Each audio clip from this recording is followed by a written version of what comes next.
Hello friends, welcome to my YouTube channel KV classes. मैं एक बार फिर आप सभी लोगों का इस अद्भुत मंच पर स्वागत करता हूं। जैसा कि पिछली क्लास में हम लोगों ने अंक गणित की आधारभूत प्रमेय के बारे में पढ़ा था।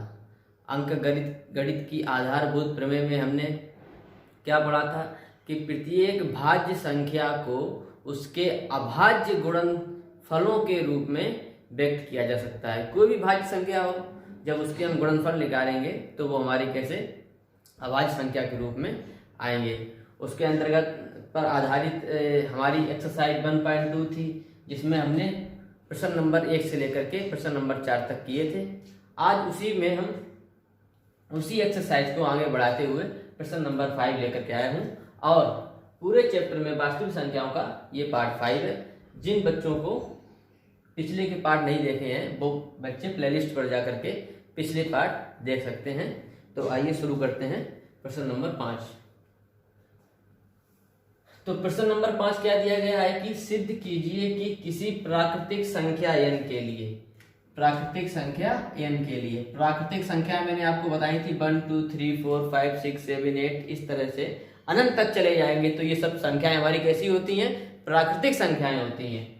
तो कह रहा है कि सिद्ध कीजिए कि किसी प्राकृतिक संख्या n के लिए संख्या 6 की पावर n अंक 6 की पावर n अंक 0 पर समाप्त हो सकती है क्या?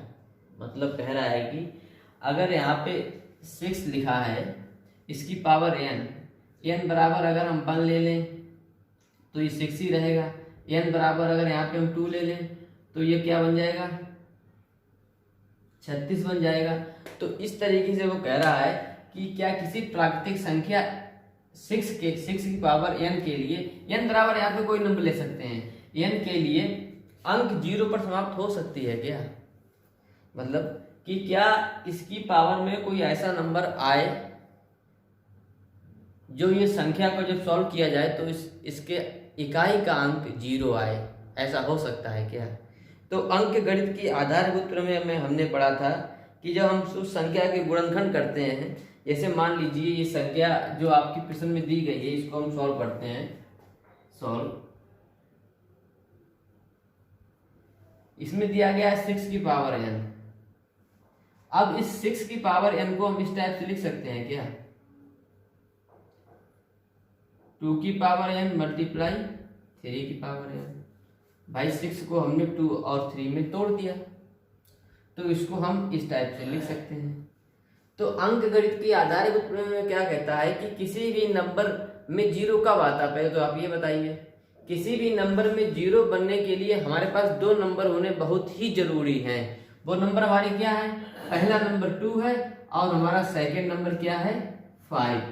जब तक ये दोनों नंबर साथ में नहीं होंगे 0 नहीं बनेगा। आप कोई भी नंबर उठा के देख लीजिए, इन दोनों का गुणा होना बहुत जरूरी है, तभी तो 10 आता है और ये 0 बनता है। अब एक बच्चा कह रहा है कि सर हम 6 का 5 के साथ मल्टीप्लाई करेंगे तब भी हमारा अंत में 0 आएगा। तो 6 में क्या? 6 में बेटा 1 2 भी तो है भाई, 2 3 या 6 होता है। तो ये 1 2 की वजह से यहाँ पे ये 0 आ रहा है, ना कि इस 6 की वजह से 0 आ रहा है। तो हमेशा 0 बनाने के लिए 2 और 5 होना बहुत जरूरी है। और यहाँ पर जब हमने इसके गुणनखंड किए तो यहाँ पे 2 है और 3 आया, 2 और 3 इसके ये 2 अभाज्य गुणनखंड आए। अगर इस 3 की जगह पर 5 होता तो यहाँ पर 6 की पावर n कोई भी नंबर होता तो वहां पे 0 बनना संभव था। इस कंडीशन में यहाँ पे 0 बनना संभव नहीं है, क्योंकि 6 का एक अभाज्य गुणनखंड 5 नहीं है। 2 तो है, 5 नहीं है। 5 भी होना चाहिए था तभी 0 बनेगा। तो इसका आंसर हम क्या लिख देंगे कि अंक गणित की आधारभूत प्रमेय के अनुसार, अंक गणित की आधारभूत प्रमेय के अनुसार 6 के गुणनखंड में 5 नहीं है। इसलिए किसी भी प्राकृतिक संख्या n के लिए संख्या 6 की पावर n अंक 0 पर समाप्त नहीं हो सकती। तो इतना हम इसमें आंसर लिख देंगे। और इस प्रश्न में कुछ नहीं था, ठीक है, इतना इसमें हम रखेंगे, क्योंकि 6 की पावर आप कोई भी ले लो, यहाँ पे 0 नहीं आ सकता है। 1 2 3 4 5 6 7 8 जितना मर्जी हो उतना आप इसमें रख करके यहाँ पे देख लो, यहाँ कभी 0 आएगा ही नहीं, क्योंकि उसके गुणनखंड में 2 है, 3 है, लेकिन 3 की जगह 5 नहीं है। हाँ 3 भी होता और एक 5 भी हो जाता तो 0 बन जाती है मिलकर के। ठीक है, तो 5 होना बहुत जरूरी है। इतना ही आपके इस प्रश्न में था। चलते हैं आपके नेक्स्ट प्रश्न की तरफ। तो इसी में हमारा प्रश्न नंबर 6 है कि व्याख्या कीजिए कि 7 गुणे 11 गुणे 13 प्लस 13 और 7 गुणे 6 गुणे 5 गुणे 5 4 गुणे 3 गुणे 2 गुणे 1 प्लस 15 प्लस 5 भाज्य संख्याएं क्यों हैं। हमें व्याख्या करनी है कि ये भाज्य संख्याएं क्यों हैं। एक तो आपकी ये संख्या दी गई है और एक आपकी ये संख्या दी गई है। ये संख्या आपको थोड़ी अजीब तरीके से दी गई है। ठीक है, तो हमें इसी में ये सिद्ध करना है कि ये संख्या हमारी भाज्य क्यों है और ये संख्या हमारी भाज्य है तो क्यों है। तो भाज्य संख्याओं का एक गुण होता है जिसको मैंने आपको पिछले वीडियो में बताया था। मैंने आपको बताया था कि ऐसी संख्याएं जो कम से कम 3 नंबर से विभाजित होनी ही चाहिए, वही संख्याएं हमारी भाज्य संख्याएं होती हैं। जैसे कि कम से कम नंबर की बात करें, जैसे हम एक भाज्य संख्या का यहाँ पे एग्जांपल लें, सबसे छोटी भाज्य संख्या हमारी क्या होती है, 4 होती है। तो 4 जो होती है ये हमारी किससे किससे होती है विभाजित। सबसे पहले तो ये 1 से हो जाती है विभाजित। ठीक है, नंबर 2 पे ये 4 से हो जाती है विभाजित, मतलब 4 मतलब स्वयं से हो जाती है विभाजित। और नंबर 3 की बात करें तो ये 2 से भी हो जाती है विभाजित। ठीक है, तो इसलिए हमारी ये 4 क्या बन जाती है, एक ये भाज्य संख्या बन जाती है। अगर हम एक अभाज्य संख्या लें, 2 हमारी क्या है, अभाज्य संख्या है, तो ये क्या है, ये 1 से तो हो जाती है विभाजित और 2 से भी हो जाती है विभाजित, 2 से मतलब स्वयं से भी। और यहाँ पे तीसरा कोई भी नंबर नहीं है जिससे ये 2 विभाजित होती हो। तो 2 हमारी क्या होती थी, 2 हमारी होती थी बेटा अभाज्य संख्या। तो यहाँ पर हमें इसको क्या सिद्ध करना है, यहाँ पर हमें इसको भाज्य संख्या सिद्ध करना है। अब भाज्य संख्या के लिए नंबर क्या होना चाहिए, कम से कम 3 नंबर से विभाजित होना ही चाहिए, तभी वो भाज्य संख्या होगी। तो इसी के आधार पर हम इसको सिद्ध करेंगे कि ये एक भाज्य संख्या है। ठीक है, तो इसमें हम अगर इसको हम सॉल्व करें तो इसको सॉल्व, जैसे हमने यहाँ पे प्रश्न लिखा हमारा क्या था, 7 मल्टीप्लाई 11 मल्टीप्लाई 13 प्लस 13। तो ये एक टर्म है आपका, एक टर्म ये है। ठीक है, क्योंकि ये तो संख्या मल्टीप्लाई है तो इसको इसका गुणा करें, ये संख्या आएगी, यहाँ प्लस लगा, ये संख्या है, इसको यहाँ से अलग करती है। तो इन दोनों से कॉमन क्या है, एक 13 कॉमन, क्योंकि 13 इस पक्ष में भी है, 13 इस पक्ष में भी, प्लस के इस तरफ। तो 13 हम इसमें क्या ले लेंगे, कॉमन ले लेंगे। अंदर क्या बचेगा, 7 मल्टीप्लाई 11 और प्लस यहाँ पे क्या बच जाएगा, 1 बच जाएगा।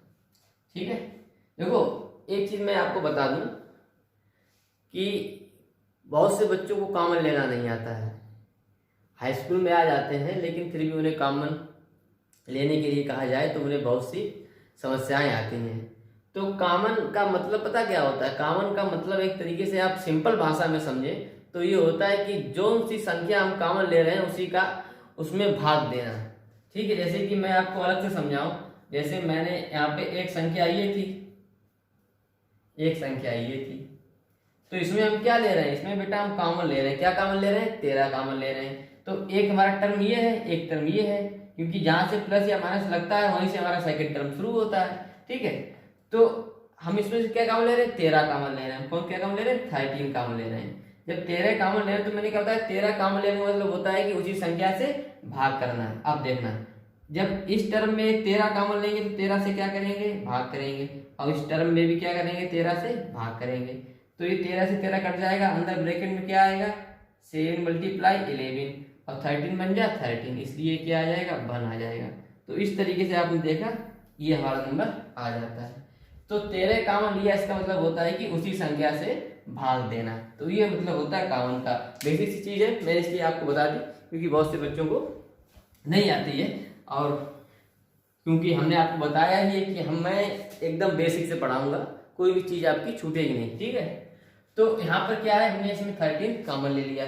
जब हमने इसमें 13 कॉमन ले लिया तो ये अंदर क्या बचेगा हमारे पास, मल्टीप्लाई करेंगे 11 सत्ते 77 प्लस 1, तो ये हो जाएगा 13 गुणे और 77 और ये हो जाएगा 78। तो इसको हम क्या लिख सकते हैं, इसको हम अभी क्या लिख सकते हैं, इसको हम 13 मल्टीप्लाई 13 गुणे 6, 78 को हमने तोड़ दिया 13 गुणे 6। अब यहाँ पर आप एक चीज देखिए, यहाँ पर देखने वाली चीज ये है कि जो हमारा ये नंबर है भाई, इसका अगर हम गुणा करेंगे तो कितना आएगा, 13 का हम 78 में इसको ऐसे करके देख लो, 13 तेरियम 169 और 169 छिंगा ये आएगा आपका लग ये 1024। तो इसका जब गुणा करेंगे तो हमारा नंबर क्या आएगा, 1024 आएगा। भाई चाहे इसका गुणा करो चाहे इन तीनों गुणा करो, नंबर तो आपका 1024 ही आएगा। तो कहने का मतलब है कि जो ये 1024 है ये 13 से भी है विभाजित, 6 से भी है विभाजित और 1024 से भी तो होगा विभाजित, फिर 1 से भी हो तो होगा विभाजित। तो यहाँ पर नंबर क्या है, संख्याएं कम से कम 3 से विभाजित ये है, ये संख्या कम से कम 3 नंबरों से विभाजित है। तो यहाँ पर इसलिए ये क्या हो जाएगी, एक हमारी भाज्य संख्या हो जाएगी। तो इसके आंसर में हम लिख सकते हैं दी गई संख्या कम से कम 3 संख्याओं से पूर्णतः विभाजित हो रही है, इसलिए ये एक भाज्य संख्या है। किस किस से विभाजित हो रही है, 13 से भी हो रही है, 6 से भी हो रही है और 1 से भी हो जाएगी, ठीक है, 2 से भी हो जाएगी, ठीक है। तो जैसे कि कोई अगर समझ नहीं आया है तो इसको आप ऐसे देख सकते हो कि अगर मैं यहाँ पे 2 3 जा 6 यहाँ पे 2 और 3 लिखूं तो इसको ये किससे हो जाएगा विभाजित, भाई 2 से भी हो जाएगा, 3 से भी हो जाएगा, ये 2 से भी हो गया और 3 से भी हो गया विभाजित, ठीक है। या मैं यहाँ पे 6 लिख दूँ, 2 और 3 का मल्टीप्लाई करेंगे क्या आएगा, 6 आएगा। तो 6 2 से भी हो जाएगा विभाजित और 6 3 से भी हो जाएगा विभाजित। तो संख्या चाहे इस फॉर्म में लिखी हो चाहे 1024 इस फॉर्म में लिखी हो, उससे फर्क नहीं पड़ता है, ठीक है। जब उसके हमने जो गुणनखंड किए हैं तो दी गई संख्या अपने गुणनखंड से तो विभाजित हो ही जाती है, ठीक है। तो उसी के आधार पर हमने इसमें सिद्ध किया ही कि दी गई संख्या के कम से कम 3 से विभाजित हो रही है, इसलिए दी गई संख्या एक भाज्य संख्या है। इसी में आपका जो अगला प्रश्न दिया गया है, अगला प्रश्न आपका दिया गया है इसी में कि 7 गुणे 6 गुणे 5 गुणे 4 गुणे 3 गुणे 2 गुणे 1 प्लस 5 भी एक भाज्य संख्या है। इसको भी सिद्ध करना है। क्या संख्या है आपकी, 7 गुणे 6 गुणे 5 गुणे 4 3 2 1 और प्लस 5, ठीक है। अब देखो एक टर्म तो ये बन जा रहा है और फिर प्लस यहाँ शुरू हुआ, एक टर्म आपका ये बन गया है। तो इससे क्या कॉमन है, 5 कॉमन है। तो जब 5 कॉमन लेंगे तो अंदर क्या बचेगा, 7 गुणे 6 और 5 कॉमन मतलब 5 भाग करना 5 से तो ये कट जाएगा, तो ये क्या हो जाएगा, एक और एक का गुणा तो वही होता है, तो कोई फर्क नहीं पड़ेगा। 4 गुणे 3 गुणे 2 गुणे 1 और प्लस बन जा 5 बन जा 1, तो ये हो जाएगा। तो इसका गुणा करेंगे तो क्या आएगा हमारा, 1 2 6 24 और 24 छिंगा 144 और 144 सत्ते हो गए हैं ये आपके 1008, 24 छिंगा 144 और 1008, ठीक है। 1008 और प्लस 1, इसको क्या लिख सकते हैं, 5 गुणे 1009। तो 5 गुणे 1009 इसको हम लिख सकते हैं। तो देखो दी गई संख्या क्या 3 अंकों से कम 3 अंकों से विभाजित है, तो बिल्कुल है हमारी भाई। ये संख्या हमारी क्या है, ये जो संख्या हमारी है ये 5 से तो विभाजित होगी क्योंकि उसका गुणनखंड 5 भी है, और 1009 से भी होगी। और एक नंबर ऐसा है जो 1 जिसे कहते हैं वो सबसे हो जाता है विभाजित, वो सब संख्याओं को कर देता है विभाजित, तो 1 से भी होगी विभाजित। तो ऐसे कौन कौन से नंबर आ गए, एक तो ये यही आ गया 5 आ गया, एक 1009 आ गया, ठीक है, एक हमारा 1 भी आ जाएगा, ठीक है। तो यहाँ पे कम से कम 3 नंबर हो रहे हैं ऐसे जिनसे ये संख्या हमारी विभाजित हो रही है।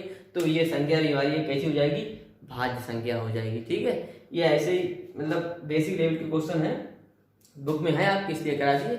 एग्जाम की पॉइंट ऑफ व्यू से इतने महत्वपूर्ण नहीं है। ठीक है, तो इसमें भी हम जो मतलब वही लिख देंगे कि दी गई संख्या कम से कम 3 संख्याओं से विभाजित हो रही है, इसलिए ये हमारी भाज्य संख्या है। अब चलते हैं प्रश्न नंबर 7 की तरफ।